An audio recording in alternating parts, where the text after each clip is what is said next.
A Selic se manteve estável em 15%, como era amplamente esperado. O Banco Central falou, ó, não, eu vou cortar a taxa de juros agora, eu preciso ver a inflação caindo um pouco mais, pelo menos para perto da minha meta, que é o quê? É 3% ao ano. Mas isso não é novidade para ninguém, tá? O que talvez seja novidade para algumas pessoas e para vocês é que essa Selic aqui, ela faz o Brasil literalmente sangrar. Eu vou mostrar em quais pontos isso está acontecendo e como você pode aproveitar essas oportunidades que surgem. Primeiro, você vai entender por que o Brasil não aguenta por muito tempo uma taxa Selic de 15% ao ano. E depois, você vai entender como você pode ganhar dinheiro, você pode se aproveitar desse momento. Queria trazer para você aqui uma comparação. Taxa de juros ao redor do mundo, as maiores. Dá uma olhada, não é brincadeira. Olha esse ranking aqui, onde o Brasil foi se meter. A gente tá aqui, ó, junto com Turquia, Zimbábue, Venezuela, Gana, Nigéria, República Democrática do Congo, Irã, Líbano, Ucrânia,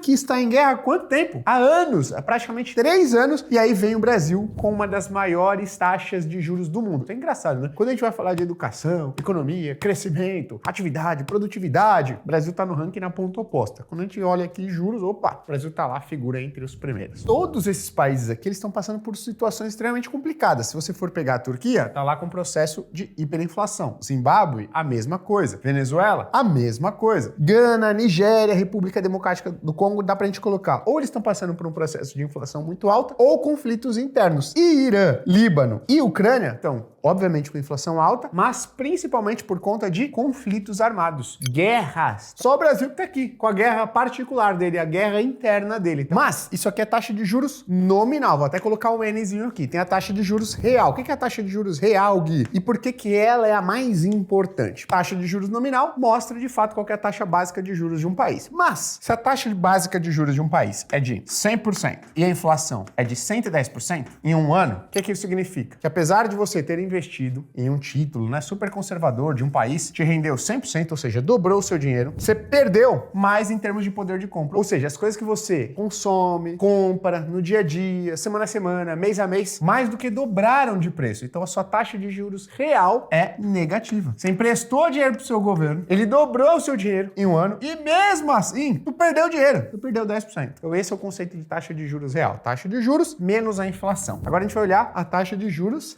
real. Aí o Brasil fica ainda mais em destaque. Segunda maior taxa de juros real do mundo, num patamar de 9%. Isso significa que você compra lá um Tesouro Selic e não faz nada, não fez nada, e você teve um ganho de poder de compra de 9% em 12 meses. O segundo maior do mundo, só atrás de Gana. Detalhe, Gana tem que correr um risco geopolítico muito maior para se investir do que o Brasil. Por que a taxa de juros ela sobe ou ela cai? Ela sobe ou ela cai para controlar um negócio que a gente conhece muito bem, que é o quê? A inflação, tá? E a inflação no Brasil, ela tá aqui, ó, acima da meta de maneira consistente. Ué, Gui, tem várias pessoas falando por aí, né, consistentemente, que a inflação no Brasil não tá muito distante de patamares históricos. E é verdade, essa pessoa não tá mentindo. De fato, se você pega a inflação acumulada nos últimos 12 meses no Brasil, você vai ver que não tá um patamar de destaque negativo. O problema não é esse. Qual que é o problema? Quando você diz isso, olha, que a inflação no Brasil não tá em patamares históricos muito elevados, você tá olhando pro passado, você tá olhando pro retrovisor. E o que a gente deveria olhar é o quê? É o futuro, pô. É o para-brisa. Você tem que olhar pra frente. E o que nos diz que a inflação tá elevada? É a meta de inflação, pô. O Banco Central, que é a autoridade monetária máxima, ele tem a missão de manter a inflação anual no Brasil, aqui, ó, em torno de 3%. Ela pode oscilar 1,5 ponto para baixo, ou seja, 1,5% até 1,5% para cima, de 4,5%. E olha a inflação acumulada nos últimos 12 meses, aqui, ó, desde fevereiro, março, abril, maio, junho de 2025. Tá consistentemente e de maneira relevante acima do teto da meta estipulado para o Banco Central. Ou seja, se você olha para o passado, beleza, não está em patamares históricos muito negativos. Mas se você olha para o futuro e por que o Banco Central tem de missão, ela está sim consistentemente elevada. E por que a taxa de juros está lá? Para tentar trazer essa inflação, essa barra, mais para baixo aqui, ó, mais perto dos 3%. A gente já está com essa taxa de juros subindo em um patamar relativamente alto faz bastante tempo, certo? Correto. Mas por que essa inflação não cede? Um dos grandes problemas está com relação aos gastos, a parte de gasto público do Brasil, a parte de endividamento público do Brasil. Se você for pegar aqui, ó, a dívida do Brasil com relação ao seu PIB, você vai ver que até 2013, 2014, ela estava caindo e até basicamente estável. A partir de então, ela está crescendo de maneira bem acelerada. Aqui, né, 2020, 2021 a gente teve a pandemia, depois ela voltou a cair um pouquinho, normal, condição macroeconômica, nenhum grande ajuste foi feito aqui, e ela voltou no patamar de elevação, tá? E hoje, segundo os principais indicadores aqui que a gente utiliza internamente, ela está perto de 76% do PIB. O que isso significa? Eu vou fazer uma analogia para você. Vamos supor que você ganhe 100 mil reais por ano e você tem uma dívida de 76 mil. Isso significa que a sua dívida com relação à sua renda é de 76%. É basicamente o que o Brasil tem de dívida, tá? O que é o PIB? Tudo que a gente produz e consome internamente no Brasil. Então, quando a gente diz que estamos devendo 76% do PIB, dizemos o quê? Que a gente tem uma dívida equivalente a tudo que o Brasil produz e consome em um único ano, tá? É uma dívida significativamente alta e pior do que isso, ela tem uma trajetória crescente. O que é essa notícia aqui, ó? Falando que a dívida PIB do Brasil tá em 90%. É porque é uma outra métrica, né, que é utilizada pelo FMI e que ela é um pouco pior. Ela mostra que o Brasil, que a situação do Brasil tá um pouco pior, tá em torno de 90% do PIB. Será que tem solução? Ué, tem solução, né? Vamos supor que você aqui, ó, ganhe 100 mil reais por ano e aí você tem uma dívida de 76 mil, aí você fala, pô, eu vou economizar uma grana. Todo mês vou economizar R$1.000 e vou utilizar esses R$1.000 para bater dessa minha dívida. Ou seja, você ganha 100 mil reais no ano, você gasta 88, sobra 12 mil. O que você faz no final do ano? Vai e paga um pedaço da sua dívida. Qual que é a sua dívida no ano seguinte? Ela tá aqui, ó, em 64 mil. Esses 12 mil que você economizou, o que a gente poderia chamar? Superávit primário de salário. Pô, Gui, verdade, tá pro governo fazer isso? Dá pro governo fazer isso. Qual que é o grande problema? Isso não vem sendo feito no Brasil há vários e vários anos. A gente tá vendo aqui, ó, que o governo central, ele registra déficit primário. O que é déficit primário? Ganhou 100 mil em um ano e gastou 105 mil. Qual que é a diferença aqui, ó? Esse 5 mil é o déficit primário. Então, o governo brasileiro, por mais que a dívida não pare de subir, ele não consegue gastar menos do que arrecada. E aí você tem um problema que ele é exacerbado, que você não está economizando uma parte da sua renda. Você está gastando mais. Ou seja, vamos supor que você esteja gastando 5 mil a mais do que você ganha. Então, sua dívida já vai crescer mais 5 mil reais. Então, você teria, né, Gui? Eu teria, depois de um ano, 81 mil reais de dívida, certo? Errado. Porque dívida não é de graça. Você paga o quê? Juros. Então, vamos supor que, além de tudo, esses 76 mil aqui, ó, estejam crescendo a uma taxa de 10% ao ano. Então, tem os 5 mil que você gastou a mais, mais o juro dessa dívida que você já tinha. 10%, 7 mil. Ou seja, depois de um ano, você deve 88 mil reais. Então, a gente vê o tamanho do problema de um governo, do seu resultado, né, das suas contas públicas, do nível de endividamento, a gente tem que ver o que ele está gastando a mais do que ele arrecada, e aqui o Brasil já tem um problema, e além disso, a gente tem que ver os juros que ele está pagando em cima dessa dívida. E aí, meu amigo, minha amiga, a situação também é extremamente complicada. Quando a gente soma esse resultado primário mais os juros pagos, a gente chama do quê? De resultado nominal, tá certo? E a situação, meus amigos e minhas amigas, é extremamente complicada. Dá uma olhada. De julho de 2024 a julho de 2025, o resultado nominal do Brasil é um déficit de 968 bilhões de reais. É quase 1 trilhão de reais. Quantos programas sociais de melhoria de infraestrutura não caberiam nisso daqui, ó? Olha o tamanho do buraco gigante. E esse resultado aqui, ó, fiscal tão ruim, ele pega duas coisas. Ele pega expectativas de inflação. Os agentes econômicos, os economistas, né, os empresários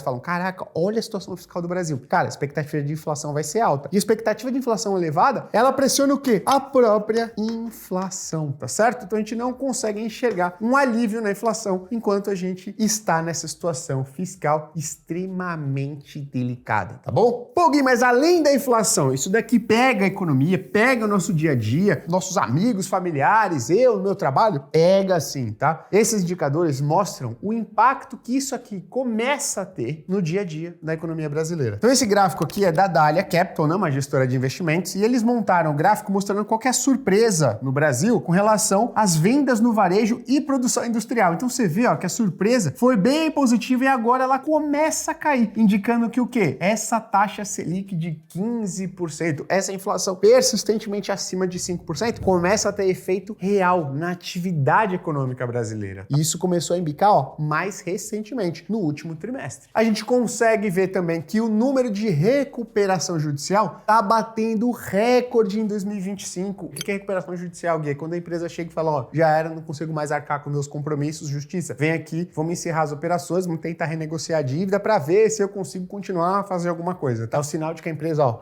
não aguenta mais do jeito que tá, que é um péssimo sinal para a economia. E esse aqui é o índice de consumo das famílias. Ele vai mostrando, né, quanto que as famílias brasileiras estão gastando, estão consumindo no seu mês a mês. E a gente pode perceber que desde outubro de 2024 aqui, a gente só vai tendo variações negativas com relação 12 meses atrás. Ou seja, o consumo das famílias também já começa a mostrar sinal de que, ó, tá sobrando cada vez menos dinheiro no bolso das pessoas, tá? Ah, Gui, mas isso só tá pegando o povo, o empresário, esses daí estão ganhando dinheiro, vocês estão sempre tranquilos. Não, não é. A gente também pode ver pelo índice de confiança do empresário no Brasil, que olha só, tá em patamar de falta de confiança. Acima de 50 significa que os empresários e empresárias, né, do respectivo setor, aqui basicamente do industrial, estão confiantes na aceleração, no futuro da economia e tudo mais. Abaixo de 50, eles estão com falta de confiança. E olha só onde a gente tá agora, basicamente em setembro de 2025, no patamar mais baixo desde o ápice da pandemia. Se a gente for apagar a pandemia, um evento global que pegou tudo, a gente vai ver, ó, que estamos no pior patamar desde 2015, onde a gente teve 2 anos consecutivos, 2014 e 2015, de queda do PIB do Brasil na ordem de 3%. Ou seja, um impacto muito ruim para a atividade econômica brasileira, e o índice de confiança mostra que a gente está em um patamar semelhante àquele lá atrás, tá? Mas está tão ruim assim, está falando, pô, a percepção tá tão ruim dos agentes, dos economistas, me explica uma coisa. Me explica então por que o dólar está caindo. Se o Brasil tivesse ruim mesmo, Gui, esse dólar aí, ó, ele ia estar subindo, tá certo? Ele ia estar lá na casa dos R$7. Ou seja, os investidoras estão reclamando de barriga cheia. Por quê? Os estrangeiros estão vindo, estão trazendo seu dinheiro para o Brasil. Não é bem assim. Porque quando a gente olha o dólar com relação ao real, a gente está analisando a moeda de 2 países. Um dos Estados Unidos e outro do Brasil. Então o dólar ele pode subir e cair por diferentes fatores. Ele pode subir ou cair porque a moeda do Brasil ela está perdendo valor ou ela está ganhando valor. E a gente acredita que é só isso, só por isso aqui, ó, que o dólar se mexe. Porque a economia do Brasil, a confiança no Brasil está caindo ou está subindo. Mas não. O dólar com relação à nossa moeda, ele pode subir ou cair por conta da confiança e das expectativas do próprio Estados Unidos. E é justamente isso que está acontecendo. O dólar ele está caindo não por conta de uma melhora na expectativa da economia brasileira, mas pelo contrário. Quem está se enfraquecendo é a moeda americana e não a moeda brasileira que está se fortalecendo. Isso daqui é a valorização de várias moedas com relação ao dólar americano. Então, quem está na nossa frente? Coroa sueca, coroa tcheca, tem aqui o real, mas vários outros países estão nessa sequência com valorizações muito semelhantes. Então, franco suíço, coroa norueguesa, o próprio euro, dinamarquês, o peso mexicano também está se valorizando de maneira muito semelhante ao real. Então, não é o real que está se fortalecendo, é o dólar que está se enfraquecendo, beleza? Tanto é que tem várias manchetes mostrando que o dólar passou pelo seu pior semestre dos últimos 50 anos. Não é brincadeira, tá? Então, esse movimento que a gente está vendo de queda do dólar não é por conta de uma perspectiva positiva com o Brasil, mas tem relação com o que está acontecendo nos Estados Unidos. Pô, Gui, mas o desemprego ele tá nas mínimas históricas e de fato, né? Mas você sabe como que é calculado o indicador de desemprego no Brasil? Só entra ou só é caracterizado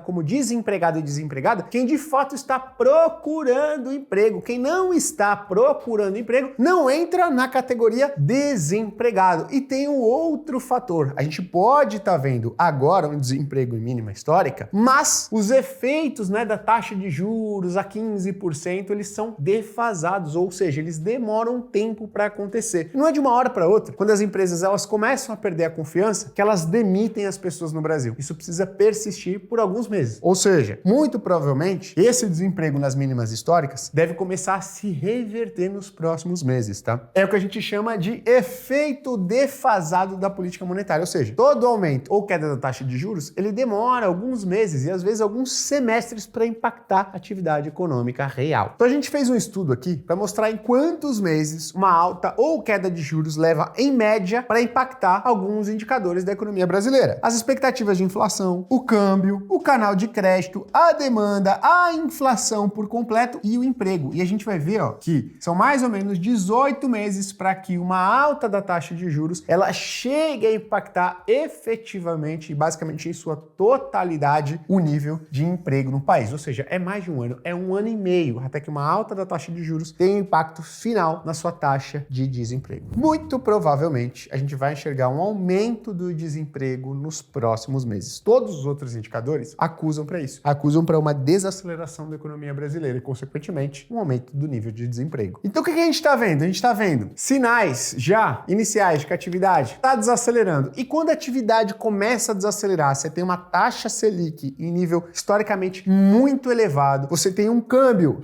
caindo, ou seja, um dólar caindo. O que a gente começa a colher duas coisas: queda na inflação e queda nas expectativas de inflação. Consequentemente, quando a gente tem essas três coisas, queda no nível de atividade, depois uma queda no nível de inflação e uma queda no nível das expectativas de inflação, a gente tem o quê? A queda da taxa de juros, ou seja, a queda da Selic. Pô, Gui, mas será que uma queda de juros tem o potencial de resolver uma parte dos problemas que a gente viu aqui? Do problema de atividade, do problema fiscal, principalmente, e dá uma olhadinha aqui, ó, no que a gente montou para você. A gente fez um estudo aqui mostrando qual que é o potencial de economia ou de gastos a mais do orçamento público brasileiro com relação a uma alta ou a uma queda da taxa de juros, e não é uma alta ou uma queda muito relevante não, de apenas 0,25%.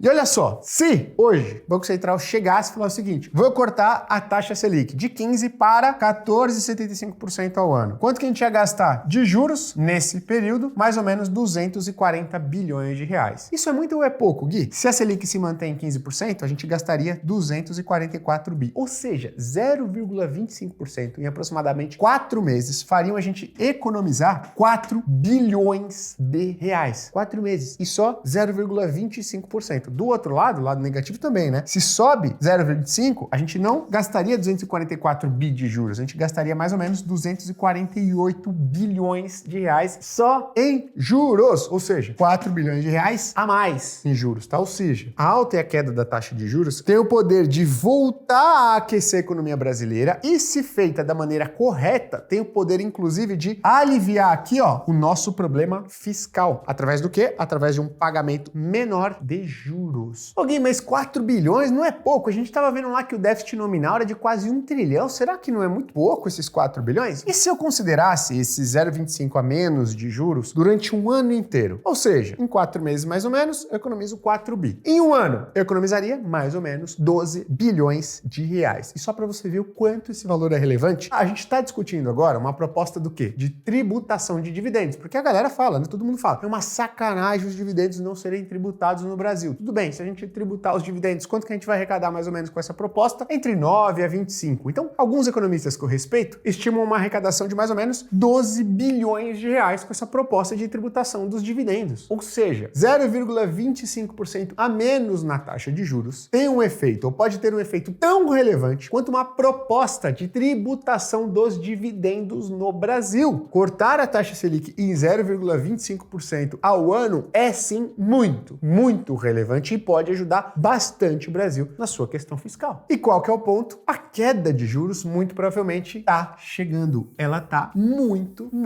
próxima por conta daqueles fatores: queda da atividade, queda da inflação, queda das expectativas de inflação. Ah, Gui, mas será que as expectativas de inflação realmente estão caindo? Se a gente for pegar um boletim Focus, então, por exemplo, de maio desse ano, a gente vai ver que a expectativa de inflação para 2026 era de 4,51, para 2027 de 4 e para 2028 era de 3,80. Para 2026 saiu de 4,51 para 4,30. 2027 saiu de 4 para 3,90. 2028 de 3,80 para 3,70. Ou seja, as expectativas de inflação, assim como a inflação acumulada em 2 meses, elas começaram a ceder. E as expectativas para a atividade também não estão positivas. Ou seja, estou falando aqui que a atividade econômica brasileira também deve, ó, começar a desacelerar bem. A queda da taxa Selic está sim próxima. altíssima. E não sou eu que estou dizendo isso, tá? Mercado já está dizendo isso. Isso já está, em parte, precificado. Olha só, o mercado acredita que a taxa Selic no Brasil deve começar a cair ali, ó, em abril. E ao longo de 2026, apresentar algumas outras quedas, levando a taxa Selic, ao final de 2026, ao patamar de 12,5% ao ano. Uma queda que não dá para dizer, nossa, que queda da taxa de juros, mas sim uma queda da taxa Selic. O que acontece quando a taxa Selic cai, que é representada por essa linha laranja aqui? Normalmente nós temos o quê? Uma alta das ações no Brasil, uma alta dos ativos de renda variável, você pode colocar também fundos imobiliários, uma alta dos ativos de risco na renda fixa, você pode colocar os ativos IPCA+, os pré-fixados. Então, normalmente, quando nós temos um ciclo de corte da taxa Selic, o que nós temos? Um momento mais positivo para os mercados de risco. Mas a taxa Selic no Brasil ela não vai cair muito, é de 15 para 12,5. Poxa, é igual o último ciclo de corte da taxa de juros, também não caiu muito. Teve impacto essa queda nos ativos de risco? Teve, tá? A gente pegou o último ciclo, ó, de corte da taxa Selic, onde ela saiu de 13,75, foi para 10,5, um pouquinho mais do que está precificado agora, mas a gente já viu um impacto legal no Ibovespa. O Ibovespa, nesse período, ele trouxe uma rentabilidade de 29%, enquanto a remuneração do CDI ficou bem abaixo disso e outra coisa, ela estava também desacelerando. Mas eu estou falando aqui de uma remuneração do Ibovespa, ou seja, um índice, ele é composto pelas maiores, mais negociadas empresas do Brasil. Se você fizer uma boa seleção de ações, ou melhor, se você fez uma boa seleção de ações nesse período aqui, você conseguiu ter rentabilidades bem melhores. Como, por exemplo, se você escolheu VEG, se você escolheu Itubi3, se você escolheu Sanepar, Petrobras, CIA, você teve taxas de retorno nesse período muito maiores, tá? Essas empresas estão na nossa carteira, na carteira da Finclass? Algumas. Outras não. Significa que essas empresas aqui, elas vão se valorizar também nesse ciclo de corte da taxa de juros? A gente acredita que algumas, outras não. Cada ciclo de corte da taxa de juros, você vai pegar empresas em momentos diferentes, tá? Então não é sempre as mesmas empresas que se valorizam na mesma magnitude. Mas, para você ver que se você fizer uma boa seleção de ações, você pode ter, ó, rentabilidades muito boas, beleza? E como eu coloquei, isso daqui não é só para ações. Se a gente for pegar o ciclo de corte da taxa de juros lá entre 2016 e 2020, a gente vai ver que sim, o CDI acumulou um retorno muito ruim nesse período. Por quê? Porque justamente ele estava caindo, né? Sua remuneração diária, mensal, semanal, anual, estava caindo, mas você estava trazendo fluxos, estava trazendo um momento mais positivo para as empresas, para os imóveis, para os ativos de risco na renda fixa. Então você pega o Ibovespa, subiu praticamente 4 vezes, mais do que 4 vezes o CDI nesse período. O IFIX, o índice de fundos imobiliários, subiu mais do que 3 vezes o CDI no período. Você tem aqui, ó, o Tesouro IPCA 2045 no mesmo período, se valorizou 300%. Ou seja, quase 8 vezes o que o CDI deu no período. Então, se você escolher bons ativos, ativos certos, em um ciclo de corte da taxa Selic, você consegue ganhar bastante dinheiro, tá? Ah, Gui, mas é uma linha reta? Não, né? Ó, dá pra você ver aqui que, obviamente, você tem semanas ruins, você tem meses também desafiadores, mas, no geral, esse ciclo aqui, ó, se você olha a médio e longo prazo, você consegue ter rentabilidades muito altas. Pô, Gui, mas como é que eu escolho no meio dessa cesta toda, né? Se é fundo imobiliário, se é ação, se é ativo internacional, se é renda fixa. A gente passou meses estudando qual seria a melhor composição de uma carteira de investimentos para passar por momentos positivos e também para ser resiliente em momentos negativos. Porque a gente nunca sabe quando um momento positivo vai se tornar ou pode se tornar um momento desafiador, tá? E qual que foi a nossa conclusão? Que a melhor carteira para você passar por esse momento positivo aqui, ó, é justamente essa daqui. Uma carteira bem diversificada, uma carteira que sim, tem renda fixa? Tem renda fixa com risco? Tem. Mas você também vai ter a participação de fundos imobiliários, de ações, de ativos internacionais para você se proteger em uma eventual crise que afete única e exclusivamente o Brasil, né? Que veio aqui do cenário político brasileiro. Então, uma carteira diversificada, ela vai fazer com que nesses momentos você consiga apresentar uma boa valorização dos seus investimentos, mas que você não corra risco desnecessário. Se alguma coisa sair do trilho no meio do caminho, que você não tenha um impacto negativo relevante no seu patrimônio. É isso que a gente buscou e é isso que a gente encontrou com essa carteira de investimentos. A gente tem 35% da nossa carteira em renda fixa. Nossa, Gui, mas se eu vou ver lá estudos, né, internacionais e tudo mais, eles têm bem menos em renda fixa. É óbvio que eles têm menos em renda fixa. Por quê? Porque, pô, em países desenvolvidos como Estados Unidos, Japão, Alemanha, Europa, né, o juro estrutural é muito mais baixo. Então, o juro estrutural do Brasil ele é muito mais alto. Isso faz com que a renda fixa consistentemente seja uma classe de ativos ganhadora, vencedora, principalmente a médio e longo prazo. Então, sim, no Brasil, que é o seu caso aqui, que você está me assistindo, faz sentido você ter um percentual relevante em renda fixa. Ai, Gui, mas não é o que entrega mais dinheiro para o meu bolso. É sim. assim, você pode fazer os estudos, pegar janelas de 3, 5 anos, você vai ver que a consistência em ativos de renda fixa é muito alta. Mas lógico, se você selecionar bem ações, fundos imobiliários, ou seja, ativos de renda variável, você consegue ter ganhos bem relevantes. Quanto que você precisa ter em renda variável? 30%. E aqui eu coloco ações e fundos imobiliários. Se você selecionar boas ações, mas bons fundos imobiliários, que basicamente significam bons imóveis, né? Que significam os mais bem localizados, os mais bem gerenciados imóveis do Brasil, os comerciais do Brasil, você pode ganhar bastante grana aqui. Ô Gui, mas se der um problema aqui, o que acontece? A gente vai colocar 23% da nossa carteira em investimentos internacionais. Investimentos internacionais, a gente engloba aqui, né? Basicamente, investimentos em ações, renda fixa ao redor do mundo, mais um pedacinho aqui de alternativos, que, para a grande maioria das pessoas, é composto por quê? Criptoativos. Uma parte de criptoativos entra aqui nessa parte de investimentos internacionais. A ideia é que você tira o risco geográfico, né? Você tira o risco Brasil do seu dinheiro em 23% da sua carteira de investimentos. Pô, Gui, aqui tem 88%. E a gente tem aqui, ó, basicamente 12%, que são os famosos hedge funds. O que são esses hedge funds, Gui? Esses hedge funds, eles são muito famosos lá nos Estados Unidos. Por quê? Porque são fundos que conseguem atuar no contrapé, em direção contrária, quando eventualmente a gente passa por uma crise, por um período desafiador. Aqui, eles estão classificados como fundos multimercados, mas não são todos os fundos multimercados que entram aqui nessa caixinha. A gente escolhe os melhores, aqueles que são descorrelacionados, ou seja, aqueles gestores e gestoras que pensam por conta própria, que conseguem ter rentabilidade superior aos seus respectivos índices de maneira consistente. Esses caras aqui, ó, a gente escolhe e coloca. Por quê? Porque eles aumentam o retorno da nossa carteira a médio e longo prazo e eles mantêm o risco mais controlado dos nossos investimentos, tá? Então a gente fez vários estudos e a gente chegou aqui, ó, nessa composição ideal para quem tem